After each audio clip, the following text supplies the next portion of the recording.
آج ہم آپ کی ملاقات شہادت قمر بجنوری صاحب سے کرا رہے ہیں۔ یہ ایک جدید لب و لہجے کے شاعر ہیں۔ انہوں نے بہت کم وقت میں جو مقام حاصل کیا ہے یہ دیکھتے ہی بنتا ہے۔ جیسا کہ آپ جانتے ہیں کہ شاعری غم کا ہو، چاہے وہ خوشی کا ہو، چاہے وہ انقلاب کا ہو، ہر جگہ شاعری نے اپنا ایک الگ مقام بنایا ہے۔ ہم ان سے جاننا چاہتے ہیں کہ ان نے کس کو دیکھ کر یہ شاعری شروع کی اور ان کو کیا حالات پیش آئے۔ قمر صاحب یہ بتائیے، یہ جو آپ نے شاعری شروع کی تو آپ نے کسی شاعر کو سن کر شروع کی یا کچھ، جیسے درد کہتے ہیں کہ جب تک آدمی کے دل میں درد نہ ہو تو شاعری میں جو وزن نہیں آتا؟ اول تو ناظرین کو آداب۔ دیکھیے، شاعری تو اپنا آپ میں خدا داد فن ہے، ذوق سخن اللہ رب العالمین جس کو دیتا ہے وہی کرتا ہے، اور یہ نہیں ہوتا کہ درد کی بنا پہ شاعری ہے۔ شاعر خدا کی ہی طرف سے ہے، یہ ایک ایسی نعمت ہے، ہم کسی کو پڑھا نہیں سکتے، لکھا نہیں سکتے، شاعری ہوتی ہے۔ ہاں یہ ہوتا ہے کہ کچھ کسی سے انسپائر ہوتا ہے شعر کہنے کے لیے، کچھ حادثات ہوتے ہیں، کچھ ایسے واقعات ہوتے ہیں جو انسان کی روح کو مجروح کرتے ہیں، اس کے جذبات کو چھیڑتے ہیں، تو شاعری نکلتی ہے، یہ ہے۔ لیکن شاعری خدا داد ایک فن ہے۔ لیکن جب تک دل پہ ضرب نہیں لگتی تب تک آہ نہیں نکلتی، اور جب تک آہ نہیں نکلتی تو اوپر تک آواز نہیں جاتی۔ لیکن ہم یہ جاننا چاہتے ہیں کہ آپ نے جو شاعری شروع کی کس کو دیکھ کر ایکسپائر ہو اور کس سے؟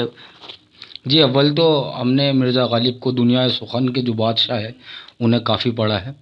اگرچہ اس زمانے میں شعر کو اتنی سمجھنے کی صلاحیت نہیں تھی، لیکن کیونکہ طبیعت میں شاعری تھی تو پڑھا کرتے تھے، اور الحمدللہ پڑھتے پڑھتے ذوق زیادہ بڑھا، اور پھر کچھ شاعر حضرات سے رابطے بھی ہوئے، مشاعروں میں، نشستوں میں آنا جانا ہوا، اور وہیں سے ذوق شاعری پروان چڑھنے لگا، اور الحمدللہ ہم شعر کہنے لگے۔ اچھا، جب آپ نے شعر کیا اور پہلی بار کسی نشست یا مشاعرے میں پڑھا تو اس میں جو آپ نے شعر کہے تھے وہ بتائیں، اور کس طرح سے آپ نے شروعات کی؟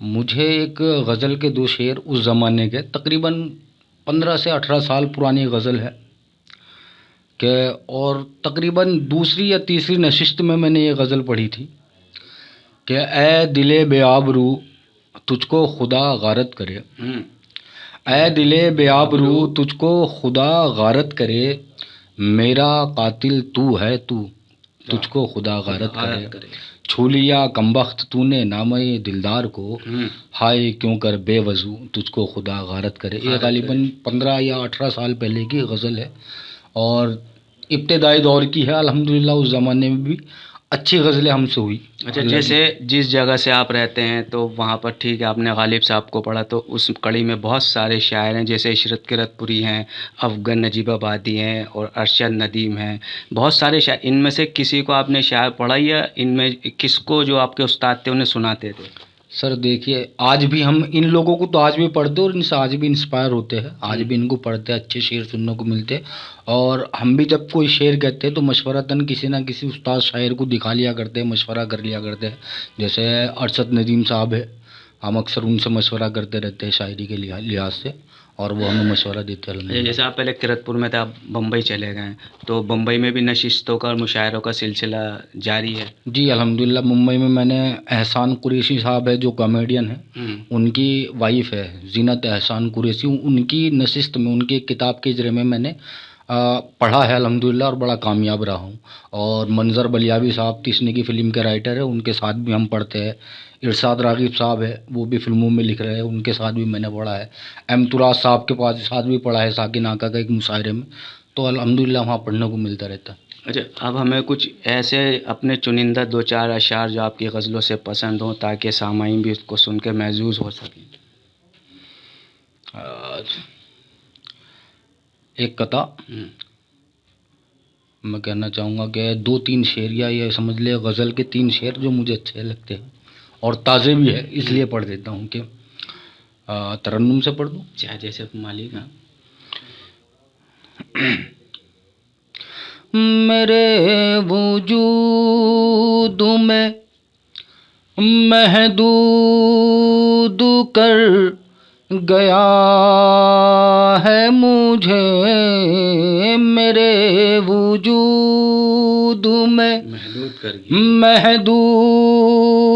کر گیا ہے مجھے، تسود مند وہ بے سود کر گیا ہے مجھے، تھا سود مند وہ بے سود کر گیا ہے مجھے، بہت اچھے. قبول خود کو بھی ہوتا نہیں ہوں میں اب خود، قبول خود کو بھی ہوتا نہیں ہوں میں اب خود، کچھ اس طرح سے وہ مردود کر گیا ہے مجھے، بہت اچھے. کچھ اس طرح سے وہ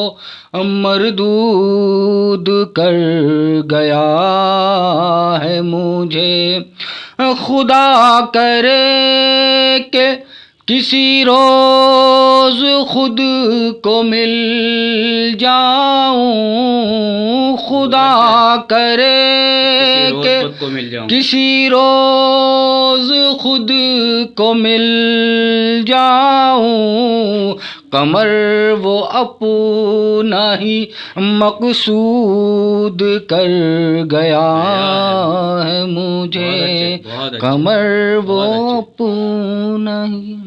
بہت اچھا.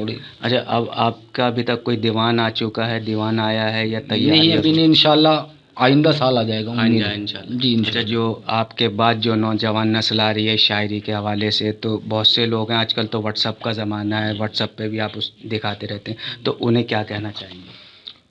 پہلے تو یہ ہے کہ دیکھیے شاعری کی طرف تو نوجوان نسل ہے جو کافی اس کی طرف مائل ہے اور بہت زیادہ اس کی طرف وہ توجہ بھی دے رہی ہے.